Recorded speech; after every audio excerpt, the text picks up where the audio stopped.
All right, the delegation in Sierra Leone is currently coordinating and organizing the response, the European Union's response to the Ebola crisis. In the first instance, that involves actually looking at our ongoing work and our ongoing contracts, advising project partners in how to adapt their projects. Many projects have been suspended or at least slowed down, so it's been a lot of work advising people on how to best adapt their projects. In certain cases, a lot of the work is already being done in health outreach.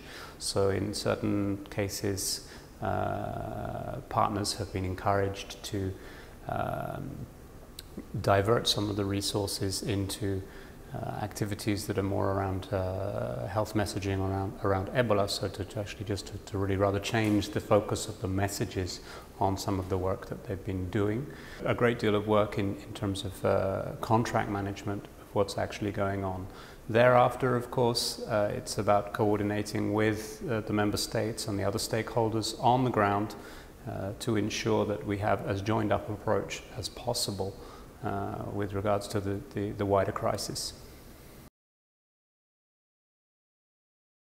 I think, unfortunately, we have to look at this crisis as one that will be with us for some time, for months to come, unfortunately, and it is very likely that the Ebola virus itself will be around for a very long time. So, in terms of how we respond to crises, these sort of crises, I think that we have more work to do on linking relief and rehabilitation and development. We have more to do on addressing, I would say, the wider cultural, educational issues around what seem to be health problems, but very often have their origins in issues around general issues around vulnerability. So malnutrition, poor wash, poor water and sanitation, and poor education. So the linking up what is a vertical approach to strengthening health systems with a wider horizontal approach to some of the underlying contributing factors of fragility, I think are very important. We all, as individuals, I think that the Ebola virus is something that has touched a nerve in the collective consciousness about everybody's own deep-seated individual fears about sickness and about infection, and that has led to the sort of reactions that we've seen today, that we see in the United States, that we see in Europe. The principle of precaution and the duty of care and of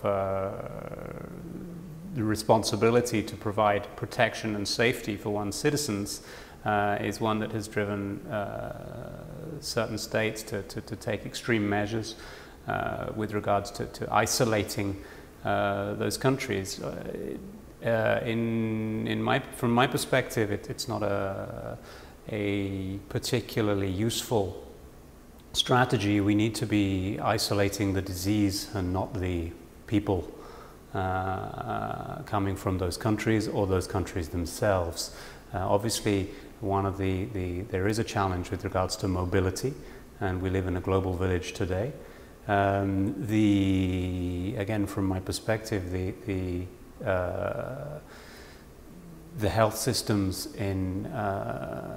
certainly in OECD countries are robust enough to be able to deal with individual cases to ensure that they do not become outbreaks or epidemics as we are currently suffering in West Africa. So it's very important to focus on what are the real risks and ensure that we are dealing with those risks in the most comprehensive way possible.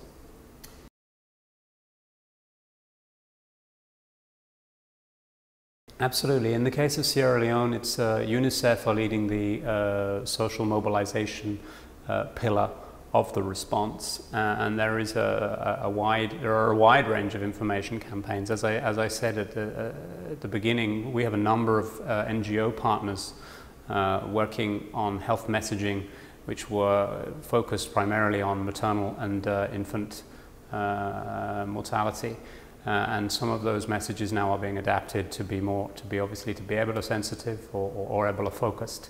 So there is an enormous amount of communication going on the ground. We had in Sierra Leone, we had a 3-day